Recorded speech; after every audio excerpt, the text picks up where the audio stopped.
Hello friends, स्वागत है हमारे यूट्यूब चैनल में आपका। एसएससी कांस्टेबल जीडी वैकेंसी आ गई है। बहुत सारे हमारे साथी ये जानना चाहते हैं कि मेडिकल में क्या चेक होता है। आईटीबीपी कांस्टेबल ट्रेड्समैन के फाइनल लिस्ट आ गई है। मेडिकल होने हैं। मेडिकल में जो हमारे साथी फिट हो जाएंगे, मेन लिस्ट में हैं, तो वो तुरंत जिस दिन मेडिकल फिट होता है उसी दिन उनका वर्दी पक्का हो जाता है। ड्राइवर के रिजल्ट्स आने वाले हैं, उनके मेडिकल की भी हमारे साथी तैयारी कर रहे हैं। अब देखिए, मेडिकल गाइडलाइन में 29 मेडिकल पॉइंट्स वो हैं जो जनरल ग्राउंड फॉर रिजेक्शन बनता है कि कौन कौन से पॉइंट्स में आउट किया जाता है। ये बहुत बड़ा प्रश्न आप लोगों का था कि कौन कौन से ऐसे पॉइंट्स हैं जिसमें अनफिट किया जाता है। अब एक कैंडिडेट तो अभी जानना चाह रहे थे, अभी जस्ट ही मैसेज में देख रहा था कि वो पूछते हैं कि मेरा 13 डेंटल पॉइंट होता है, सिविल डॉक्टर ने मुझे बताया कि आपका डेंटल पॉइंट 13 ही होता है, क्या मैं फिट हो सकता हूँ? 13 डेंटल पॉइंट पर आप फिट नहीं हो सकते हैं। तो आइए देखते हैं कि ये 29 पॉइंट्स कौन कौन से हैं जो वर्दी के रास्ते में सबसे बड़ी बाधा बन जाते हैं और इनका फिट होने का तरीका क्या है वो भी आपको बताएंगे। इन 29 के अलावा कुछ पॉइंट्स और भी हैं जो आपके लिए परेशानी का सबब बन सकते हैं। तो आइए सबसे पहले तो हम देखते हैं ये 29 पॉइंट्स कौन से हैं। अब ये लिस्ट आपको कहाँ से मिलेगा? कुछ हमारे साथी कहते हैं कि ये हिंदी में हमें प्रोवाइड करवा दो, या हिंदी में हमारे पास में नहीं है, और ये हिंदी में शायद ये इसका जो मूल वर्जन है वो भी इंग्लिश में ही है। ये होम मिनिस्ट्री द्वारा जारी किया गया मेडिकल गाइडलाइन है जो मई 2015 में जारी हुआ था। ये CAPF सहायक कमांडेंट से लेकर CAPF ट्रेड्समैन, ऐसा नहीं है कि आप ट्रेडमैन भर्ती होने जा रहे हैं तो आपका मेडिकल नॉर्मल होगा। कुछ हमारे साथी जो है बड़ा आर्ग्यूमेंट करते हैं कि ट्रेडमैन की भर्ती में मेडिकल नॉर्मल होता है, यदि हार्ड मेडिकल होना होता तो 3 गुना कैंडिडेट्स को पास किया जाता है। उसके बाद ये मैं आपको बता दूं कि ITBP 120% कैंडिडेट का ही मेडिकल करती है। CISF पूरे 100 का 100 ही मेडिकल करती है। BSF और CRPF SSB ये सभी 3 गुना कैंडिडेट्स का मेडिकल करती हैं। SSC GD में 3 गुना कैंडिडेट्स का मेडिकल होता है। तो ये सभी फोर्सेस का अलग अलग पॉलिसी है।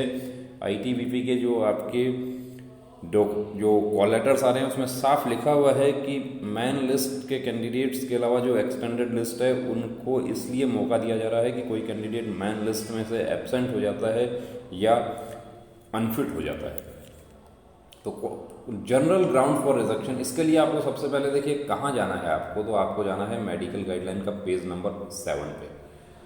उस पे जनरल ग्राउंड फॉर रिजेक्शन, उसमें कौन कौन से पॉइंट्स हैं। तो देखिए सबसे पहला पॉइंट है वो है indication of any chronic disease like tuberculosis, syphilis और other venereal disease, rheumatoid, any type of arthritis, hypertension et cetera. यानी हड्डियों से संबंधित किसी प्रकार की कोई डिजीज़ होता है, TB है आपका, सिफिलिस है, या जोड़ों के दर्द से संबंधित कोई प्रॉब्लम होती है, तो वो अनफिटनेस का बहुत बड़ा कारण बनता है।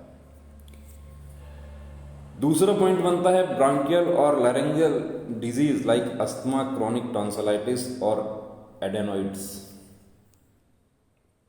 अब ये क्या है? तो देखिए ब्रांकियल, लिरिंजियल क्या है? लिरिंजियल है स्वर यंत्र, गले का, यानी कि जो आप बोलने का जो आपका जो है जो स्वर यंत्र, आपके स्वर निकलता है, उसमें कोई प्रॉब्लम नहीं हो। एडेनोइड से मुंह की छत पर स्थित ग्रंथियां, जो टॉन्सिलाइटिस वगैरह होता है, या टॉन्सिलाइटिस के ऊपर जिसको तालू बोलते हैं हम, तालू से संबंधित कोई प्रॉब्लम यदि हो वो एडेनोइड्स है, वो नहीं होना चाहिए। छाले वगैरह होते हैं, तो देखिए छाले वगैरह वो यदि आपको बहुत ज़्यादा लंबे समय से चले आ रहे हैं तो वो भी आपके लिए परेशानी बन सकती है, और यदि अभी है तो उसका आप ट्रीटमेंट ले लीजिए। तीसरा पॉइंट है इंडिकेशन ऑफ वैल्वुला और अदर डिजीज ऑफ हार्ट, हृदय से संबंधित या धमनियों से संबंधित किसी प्रकार का कोई डिजीज है तो वो भी अनफिटनेस का कारण बनेगा। जनरली इम्पैक्ट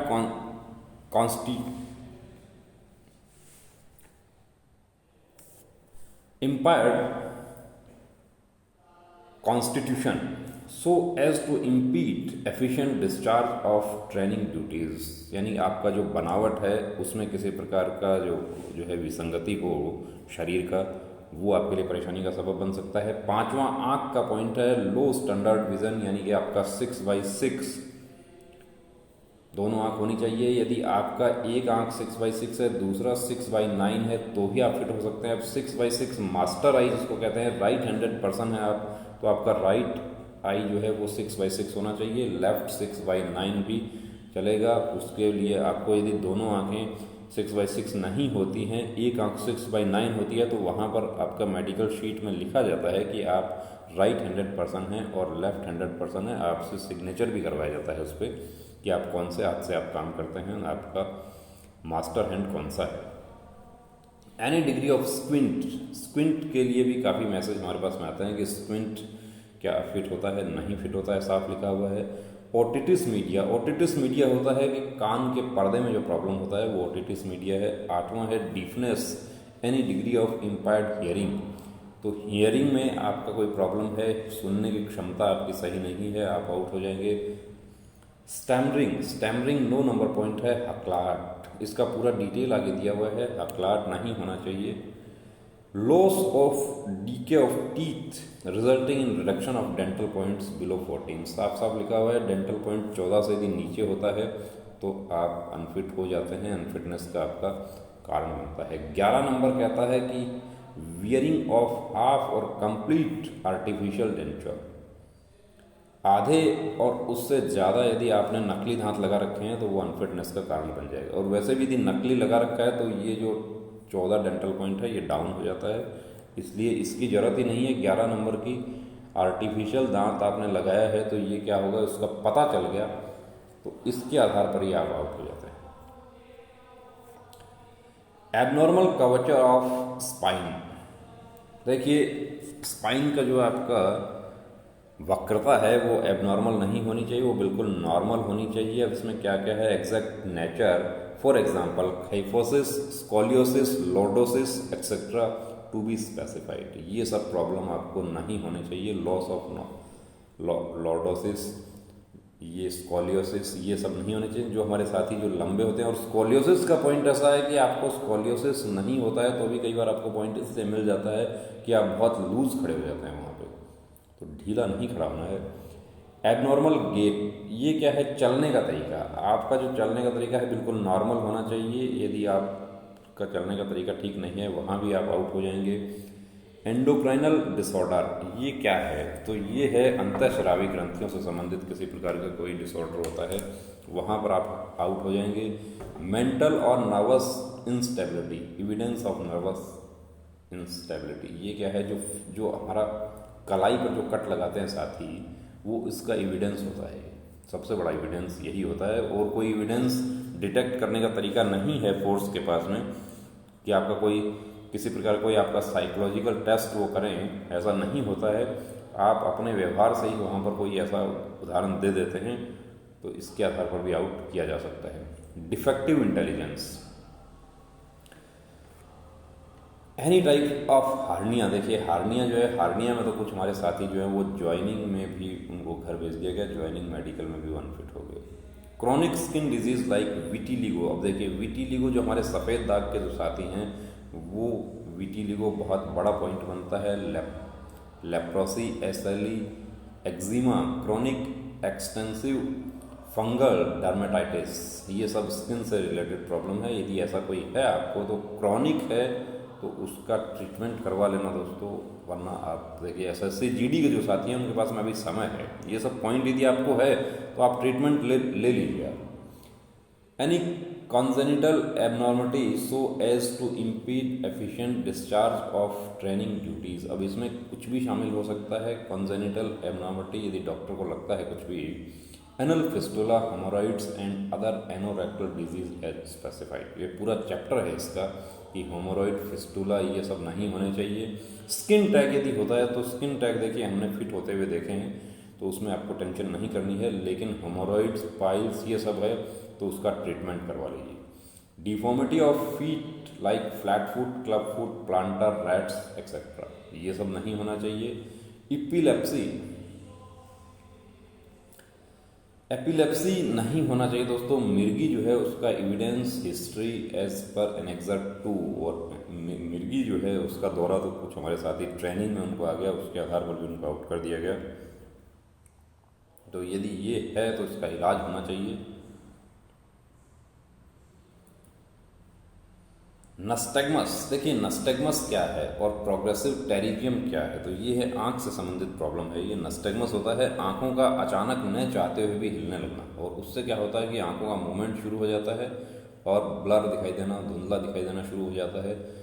टेरिजियम भी आंख का पॉइंट है। Hydrocele, large hydrocele even if curable by operation. अब यदि ऑपरेशन का तो देखिए अब आपको मौका भी नहीं मिलेगा। हाइड्रोसिल, वेरिकोसिल ये सब है, क्योंकि ऑपरेशन का मौका उस समय मिलता था जब री मेडिकल के लिए हमें समय मिलता था। अब समय नहीं मिलेगा री मेडिकल के लिए। ये जो नई मेडिकल गाइडलाइन है या संशोधन जो किया गया है, इसका सबसे बड़ा नुकसान कैंडिडेट को यही हो रहा है कि जो नॉर्मल पॉइंट्स हैं उनमें भी वो नेक्स्ट डे आउट हो जाएंगे, क्योंकि उनको समय नहीं मिलेगा। अब तक क्या होता था कि 3 महीना मिल जाता था तो एक कैंडिडेट डीएनएस जैसा पॉइंट था उसको भी ऑपरेट करवा कर फिट हो जाता था। Small hydrocele if operated upon and no bad scar is left after operation may be accepted. अब स्मॉल हाइड्रोसिल है, ऑपरेट किया गया है तो वो फिट हो जाएगा। Cubitus varus valgus carrying angle का पॉइंट है ये। तो ये कितना डिग्री तक मान्य होता है? ये 15 डिग्री तक मान्य होता है। बहनों में 20 डिग्री तक मान्य होता है, लेकिन हमारे भाई जो हैं उनका भी 20 डिग्री तक मान्य किया जा सकता है यदि उनका एल्बो जॉइंट में किसी प्रकार का कोई प्रॉब्लम नहीं है तो। और अब तक क्या होता था कि कैरिंग एंगल का पॉइंट मिल गया, उसके बाद 3 महीने का समय मिल जाता था।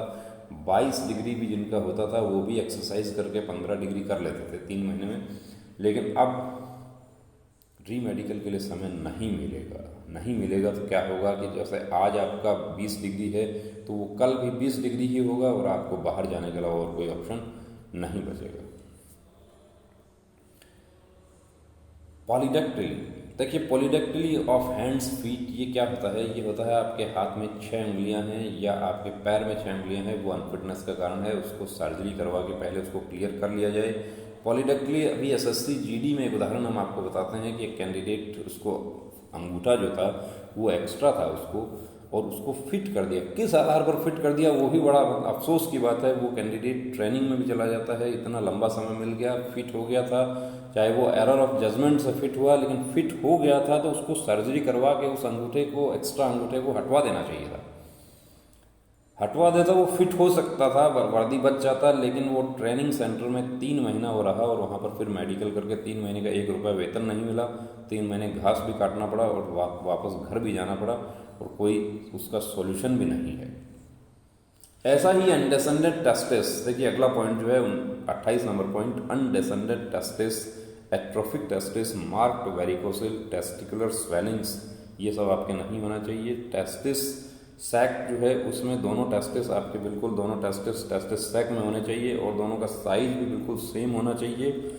कुछ हमारे दोस्त ऐसे हैं कि जिनमें देखिए जन्म से ही अनडिसेंडेड टेस्टिस का मतलब है कि एक टेस्टिस जो है वो टेस्टिस सैक में नहीं होकर बॉडी में कहीं ऊपर की ओर होता है, या किसी में दोनों ही बॉडी में ऊपर की ओर होते हैं, तो ये अनफिटनेस का कारण बन जाता है। अब इसका सर्जरी करके वो टेस्टिस सैक में लाया जा सकता है। एसएससी जीडी में कुछ हमारे कैंडिडेट्स हमारे पास आए थे मेडिकल के लिए, उनमें से भी ऐसा प्रॉब्लम वाला कैंडिडेट था और वो सर्जरी करवा के फिट हो गया। लेकिन अब री मेडिकल का समय नहीं मिलेगा। एट्रोफिक टेस्टिस होता है, टेस्टिस का जो साइज है वो बिल्कुल सेम होना चाहिए। अब आप खुद से चेक करेंगे तो आपको तो दोनों टेस्टिस एक साइज के नहीं लगेंगे, फिर बता देता हूँ। खुद से चेक नहीं होगा, खुद से चेक करेंगे तो एक टेस्टिस आपको छोटा लगेगा, आप बिना मतलब में टेंशन करेंगे, ब्लड प्रेशर आपका ऊपर नीचे होगा। तो उससे बेहतर है कि अपना मेडिकल चेकअप करवा के देखें, उससे आपको क्लियर हो जाएगा कि अनडिसेंडेड टेस्टिस या एट्रोफिक टेस्टिस नहीं है ये।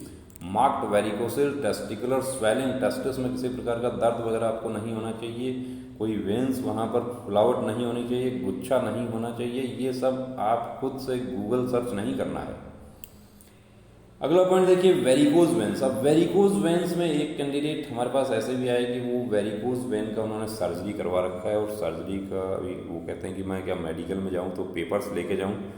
पेपर्स लेके जाने की जरूरत नहीं है, आपको बिना पेपर से आपका वहाँ पर डिटेक्ट हो जाएगा कि वेरिकोज वेंस का सर्जरी करवाया है। साफ लिखा हुआ है मेडिकल गाइडलाइन में कि the diagnosis of varicose vein should be made on the basis of dilatation and tortuosity of veins and after confirmation of incompetency of spheniofemoral junction, sphenopopliteal junction or perforators by evaluation clinical test, only prominence of vein should not be criteria for rejection. देखिए यहाँ पे साफ लिखा हुआ है कि सिर्फ दिखाई देने मात्र से ही वेन्स जो है वो आप अनफिटनेस का कारण नहीं बनता है आपका।